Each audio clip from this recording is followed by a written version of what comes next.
All right, so this is the part of the course where we're actually going to define equity and inequity and look at a couple definitions of equity as well.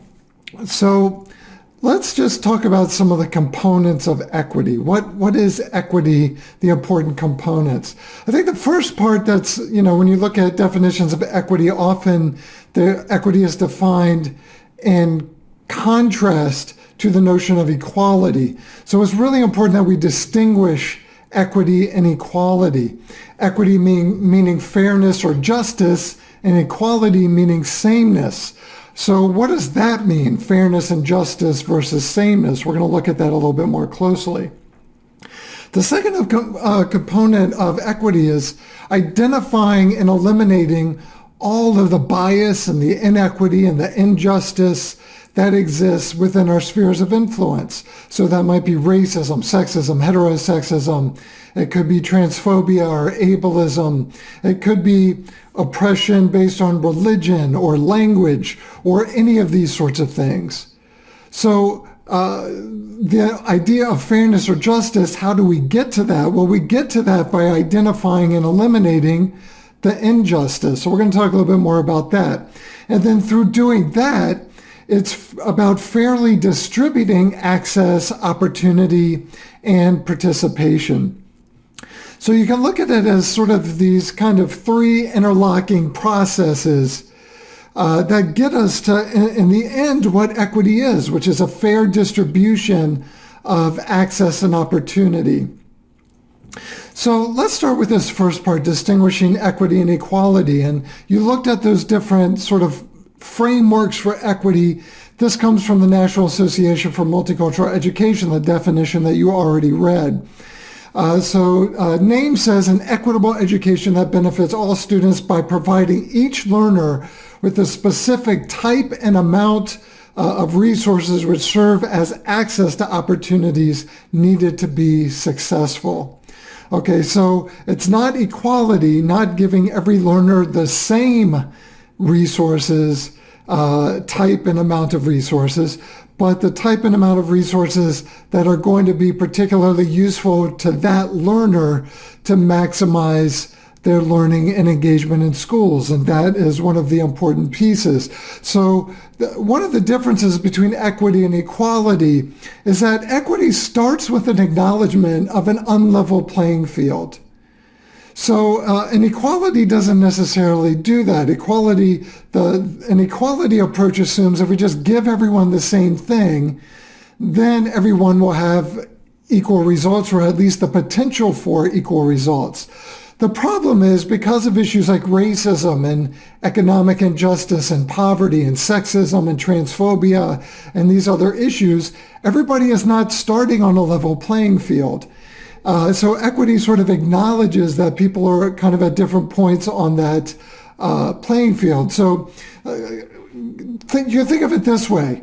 If I come to school and I start with kind of this level of access, and you come to school and start with that level of access, and you give us all the same thing, it might give all of us a little bump in access, but that gap is still there. So equity is about eliminating that gap in access and opportunity. So in that sense, sometimes when we offer equality, we're actually reproducing inequity. And a great example of this that I use with a lot of schools and districts are really harsh tardy policies, where you say if you get this many tardies, this is the punishment. If you get that many tardies, you go to this punishment, and that sort of thing. But if you look at this, let's just look at that through the lens of socioeconomic status. So let's say I'm in a family where we don't have a lot of financial resources. My parents or my caretakers work hourly jobs. They get paid by an hourly wage. So if I miss the bus, that makes it a lot more difficult for one of my parents or caretakers to come pick me up, leave work, come pick me up and take me to school. They're not going to get paid for those hours. But then let's say I have a parent, let's say I'm in a middle class family and I have a parent who has a salary job with paid leave, or a caretaker who has a salary job with paid leave, and I miss the bus. Well, that person might be able to come and pick me up, take a little personal leave, come pick me up, take me to school, go back to work, and they're still going to get paid for that hour of work that they missed. So equality dictates that regardless of those two situations, the policy is applied equally to both of us. And the problem then is you're punishing the student who doesn't have financial resources or whose parent has a wage job. You're punishing that student for that set of conditions because the other student was going to be late as well, but they just happen to have different home conditions. So sometimes we could take a policy and apply it equally, but still have inequitable outcomes or inequitable application of the very same policy. In the same way, a lot of schools have dress code policies, which really, in essence, police the way that young women dress, at least cisgender young women dress, because of being worried about how it might distract cisgender heterosexual young men.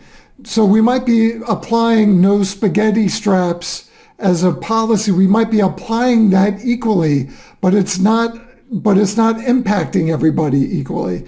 So that's really the difference between equality and equity. And of course, just at the individual level, not all students have the same needs or the same desires or the same ways they connect to education. So equality doesn't work in that context. So we're going to come back to this question a little bit later, but I want to carry forth that example I was just sharing with you and ask you, what is an example of a policy or practice in your classroom, your school, or your district, or your organization that is applied equally to all students, or maybe even all staff, but still has a disproportionately negative impact on students experiencing poverty? What would be an example of that? So we're going to come back to that question. I'm going to ask you to type your response into a text box a little bit later. So let's go to the second aspect of equity. And this is about identify and eliminate inequity. In essence, this is really the heart of what equity work is. Equity work is about identifying inequitable policies, practices, bits of institutional culture, identifying those things and eliminating them, and then replacing them with actively equitable policies, practices, and that sort of thing. So it's not really enough just to say, well, this student has different learning needs from that student. This student appreciates this more than that student. And so we just have to look at that individually. So NAEP says, this comes out of their definition, that it's about eliminate educational barriers based on gender, race, ethnicity, national origin, color, disability, age. I would also add gender identity and expression, sexual orientation, socioeconomic status, home language, everything else around which people experience bias and inequity. So here we're actually looking more, in a way, we're looking sort of more institutionally. So it's not just about giving each student what they need. In fact, when I ask people what their definition of equity is, this is the thing that I most often hear, that equity is about not giving all students the same thing, but giving all students whatever they need in order to achieve to their fullest potential. I'm afraid what often gets sort of washed out in that definition, the reason that definition feels kind of like a fluffy, soft definition of equity, is that what gets washed out there is part of what students need is to experience a learning environment where they're not having to contend with things like racism, sexism, transphobia, What students need is to not have to contend with racism when they go to school. And if I'm just looking at this, applying it to individual learners, that part might get a little bit washed out. So I want to make sure that I'm also thinking about this. The whole root of equity work is not just about giving individual students what they need, but changing the conditions in my classroom and school district or organization or college or university, whatever my sphere of influence is, changing the conditions so that students are not, or not just students, staff, families, whoever it is, are not having to contend with inequity and injustice. The third aspect of equity, and what this gets us to, is about fairly distributing access and opportunity. And the Canadian Education Association speaks to this a little bit when they talk about enabling all students to have a range of options and take part in and contribute to society. So I have access and opportunity, but it's a broad sort of access and opportunity. I'll talk more about that in a second. But part of that is about participation. So who has a say in policies, practices, and institutional culture that impacts them? Based on whose interest and whose interests are we developing our policies and our practices and building our institutional culture? And we'll talk more about that in a second. So I want to sort of take all of that and craft it into the definition that the Equity Literacy Institute uses when we go out and do professional development workshops, whether that's with organizations, schools, school districts, hospitals, whoever we're working with. So let's start with defining inequity. So we think of inequity as an unfair distribution of access and opportunity. And we look at this through two kind of lenses, and we'll step through this in just a second, but material access and non-material access. So an unfair distribution of access and opportunity, but we're thinking about matters of access and opportunity broadly. We'll talk more about that in a second.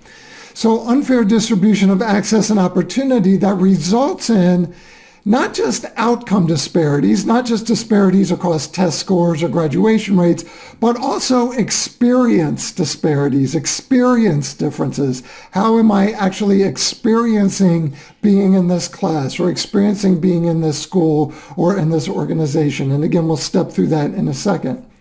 So an unfair distribution of material and non-material access and opportunity, resulting in outcome and experience differences that are predictable by things like race, socioeconomic status, gender identity, sexual orientation, home language, all of these sorts of things. So that's how we think about inequity. So let's step through this a little bit with the material versus non-material. So just think about this for a second. What are some of the material things? These are things that cost money that some of your students or colleagues have access to, but others don't.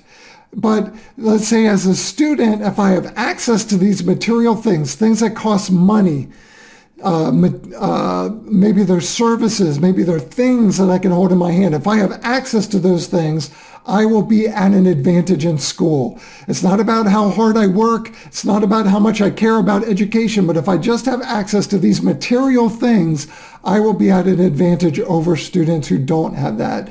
So think about that. What would be some examples of that? I'm just going to pause for a second.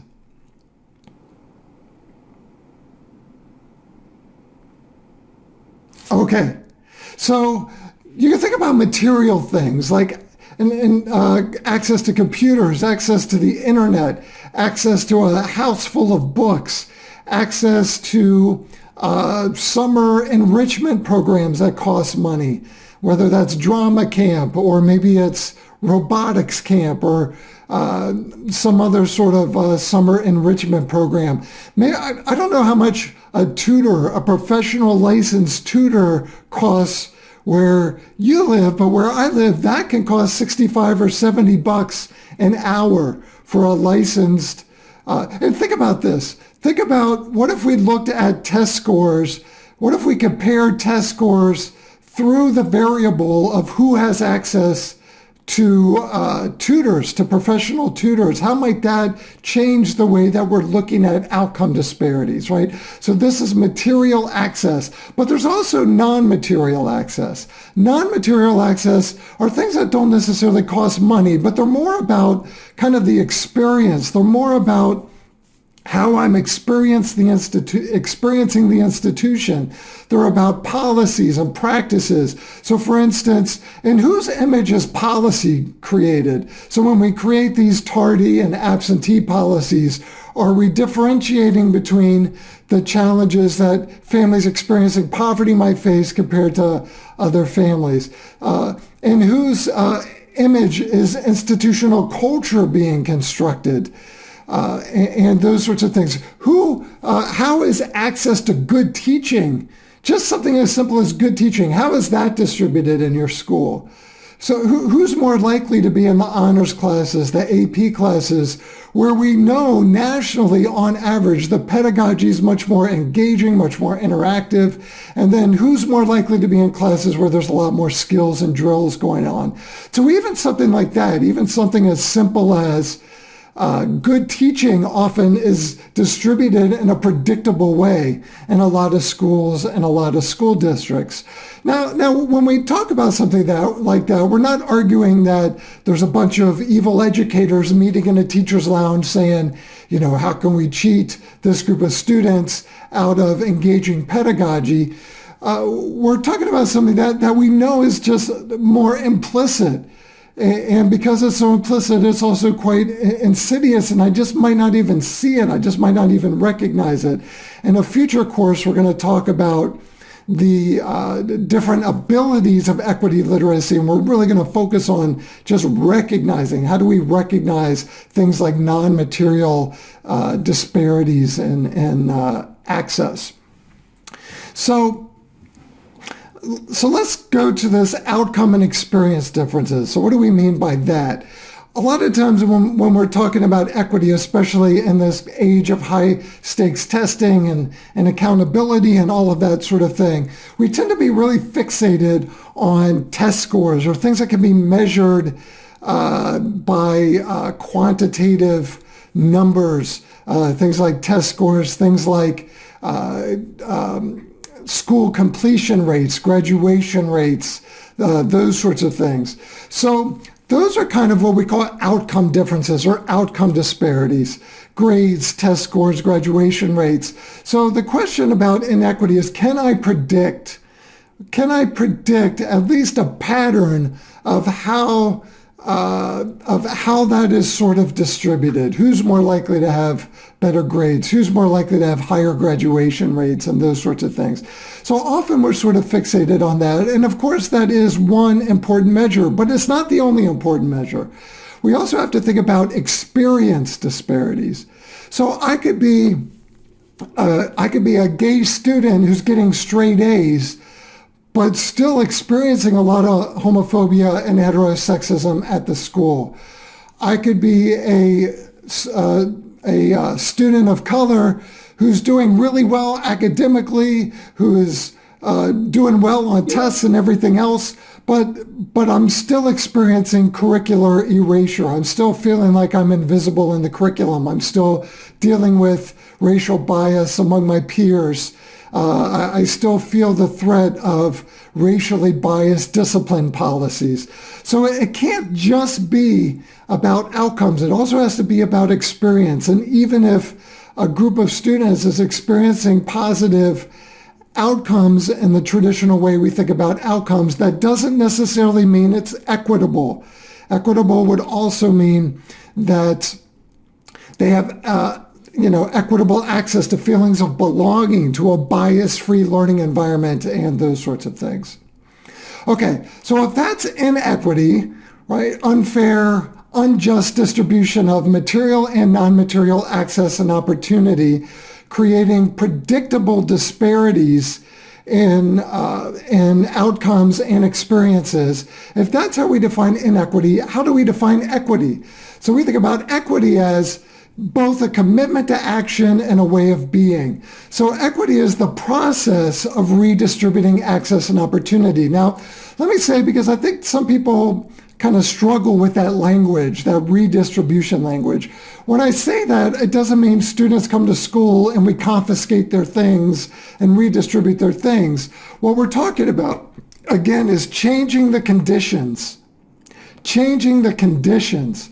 So what that means is identifying the policies that are creating those inequities and changing those policies, identifying the practices or programs or strategies or initiatives that are creating those disparities, outcome and experience disparities, and changing those to policies and practices and programs and initiatives that are really actively centering the idea of equity.